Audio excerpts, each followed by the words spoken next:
they have the ACT Party.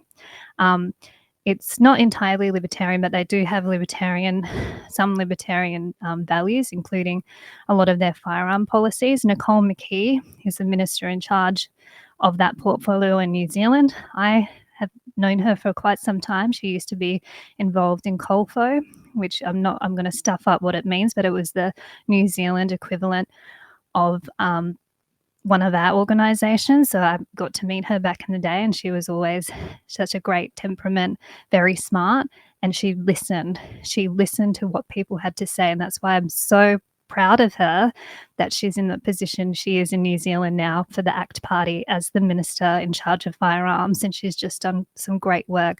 She's consulting the people. That's the first thing she said when she got elected. The laws that came in under Labor, she said the consultation was not a two-way street like we've seen in WA. So she reopened the whole thing, and she's come up with workable solutions for the people of New Zealand. And they have such a big hunting culture too, like we do. I've been over to New Zealand a few times. I have cousins in Taranaki that I've been out shooting with, dying to get over there again to go hunting with him. They have some fun stuff over there. So it's been great to see New Zealand defend their traditions and their liberties, because that's what the people want. They did not want the heavy hand of the state changing the culture by bringing in laws which just made it so bloody hard for the people to continue about their business peacefully. So I'm so glad to see what's happening in New Zealand. It does give me hope here. The electoral system is different in New Zealand. So there's a higher chance of parties like ACT getting up. It's very hard here, especially federally.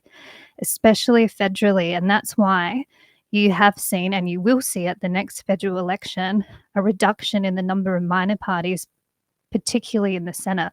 There's not many in the lower house anyway. It's always been traditionally hard for minor parties to get elected in the lower house around Australia. But the Senate, I remember this very clearly. I was working for Senator David Leyonhjelm back in 2018 when Labor and Liberal conspired together to bring in changes to the Senate quota voting system, which resulted in the number of minor parties senators being elected. That's when he lost his seat. Senator Pauline Hanson only just got back in at the last election. If I was her, I'd be very worried about the upcoming election, because I know there's been quite a bit of backlash on her for her stance on the hate speech laws by abstaining instead of taking a strong stand in favour of free speech, which is a fundamental human right. That's why it's the First Amendment in America, and the second was the Second Amendment to defend your right to free speech. So just keep an eye out at the federal election. That I think you will see again a reduction in the number of minor parties, and you'll see we won't be able to do things like New Zealand, because the system is against us. It's against the people, and that's by design. This is why I keep saying that the system is corrupt, because they have made it that way to protect their own interests of their own major parties. And they want to see smaller voices, smaller dissenting voices, like Gerard Rennick from Queensland. He's running for his own party. I don't think he'll get in. I'd love him to get in, but I don't think he has a chance either. And I remember Senator David Leyonhjelm and his advisor at the time saying, we probably won't see a libertarian in the Senate again because of the laws. So just keep that in mind. That's also why I'm not investing my time and energy in the fight federally, not just because how I was treated by the Libertarian Party after my Senate campaign and during, getting threats of disendorsement when you're standing at the police minister's office thinking you're doing a great job is quite something that I still feel sick thinking about. Heaven forbid I stand up for the people and firearm freedoms, which is a libertarian principle, but that's the times in which we live.